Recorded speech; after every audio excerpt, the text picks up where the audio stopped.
Hello friends, welcome to today's Samayal. இன்னைக்கு நம்ம today's சமையல்ல ரொம்பவே வித்தியாசமான தேங்காய் சட்னி ரொம்ப சுவையா எப்படி செய்யலாம்னு தான் பார்க்க போறோம். Friends, பொதுவா பாத்தீங்கன்னா தேங்காய் சட்னியை நம்ம நார்மலா அரைச்சு போர் அடிச்சிருக்கோம். நீங்க இந்த மெத்தட்ல ஒரு முறை ட்ரை பண்ணி பாருங்க. பார்க்கவே நல்ல கலர்ஃபுல்லாவும் இருக்கும். டேஸ்டும் வந்து பாத்தீங்கன்னா ரொம்பவே சுவையா இருக்கும். 10 இட்லி கூட சாப்பிடுவாங்க. அந்த அளவுக்கு டேஸ்டா இருக்கும். இதை இப்ப எப்படி செய்யறது நம்ம பார்க்க ஆரம்பிச்சிடலாம். முதல்ல ஒரு panல 2 ல இருந்து 3 ஸ்பூன் போல எண்ணெய் சேர்த்துக்குங்க.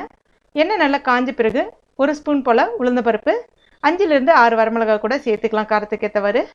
இப்போ இது எல்லாமே கொஞ்சம் நிறம் மாறி வரட்டும். இப்போ இதுல ஒரு 10 போல கறிவேப்பிலை இலைகள், பாதி போல வெங்காயம், பெரிய வெங்காயம் எடுத்துர்க்கேன். சின்ன வெங்காயம் வந்தா ஒரு 4 ல இருந்து 5 வெங்காயம் சேர்த்துங்க, நல்லா இருக்கும். அடுத்ததா ஒரு சின்ன துண்டு இஞ்சி, அடுத்தது ஒரு 6 போல பூண்டு அதையும் சேர்த்துக்கலாம். சேர்த்துட்டு வதக்க ஆரம்பிச்சிருங்க. ரொம்ப கருகிலாம் வரணும்லாம் கிடையாது. கண்ணாடி பதத்துக்கு அந்த வெங்காயம் வந்து வதங்கி வந்தா போதும். இப்போ பாருங்க வெங்காயம் நல்லா கண்ணாடி பதத்துக்கு வந்துருச்சு. இப்போ ஸ்டவ் ஆஃப் பண்ணிடலாம். இதை ஆற வச்சிடலாம். ஆற வச்சதை இப்போ நம்ம ஒரு மிக்ஸி ஜாரில் சேர்த்துக்கலாம். இப்போ இதில் தான் இன்னும் நல்ல சுவை கொடுக்கறதுக்காக ஒரு முக்கியமான இன்க்ரீடியன்ட் சேர்க்க போகிறோம். இப்போ இதில் 2 டேபிள் ஸ்பூன் போல் இட்லி பொடி சேர்த்துக்கலாம். இட்லி பொடி சேர்த்து செய்யும்போது பார்த்தீங்கன்னா அந்த தேங்காய் சட்னி ரொம்ப டேஸ்ட்டாக இருக்கும். சுவையும் வித்தியாசமாக இருக்கும்.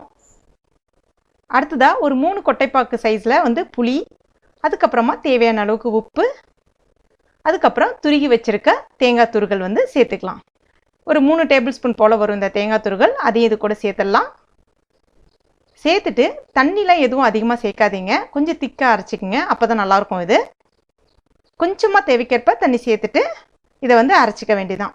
இப்போ பாருங்கள் நம்ம கலர்ஃபுல்லான தேங்காய் சட்னி ரொம்ப டேஸ்டியாக ரெடி ஆகிடுச்சு. இதை இப்போ தாளிச்சிட வேண்டியதான். அந்த வெங்காயம் வதக்குன பேன்லேயே இதை தாளிச்சிடலாம். 1 ஸ்பூன் போல் எண்ணெய் சேர்த்துருக்கேன். எண்ணெய் காஞ்ச பிறகு 1/2 ஸ்பூன் கடுகு, 1/2 ஸ்பூன் உளுந்தம்பருப்பு சேர்த்துடலாம். இப்போ இது எல்லாமே நிறம் மாறி பொரிஞ்சு வந்த பிறகு கூடவே கொஞ்சமாக கறிவேப்பிலை இலைகள். அவ்வளோதான், நம்ம சட்னி வந்து சூப்பராக ரெடி ஆகிடுச்சு. இதை தாளிச்சிட வேண்டியதான். இப்போ பாருங்கள் நம்முடைய டிஃப்ரெண்ட்டான தேங்காய் சட்னி ரொம்பவே கலர்ஃபுல்லாக நல்ல பொடி சேர்த்து எவ்வளோ அருமையாக இருக்குது பாருங்கள். நல்ல மனமும் நல்ல ஒரு சுவையும் ரொம்பவே சூப்பராக இருக்கும்.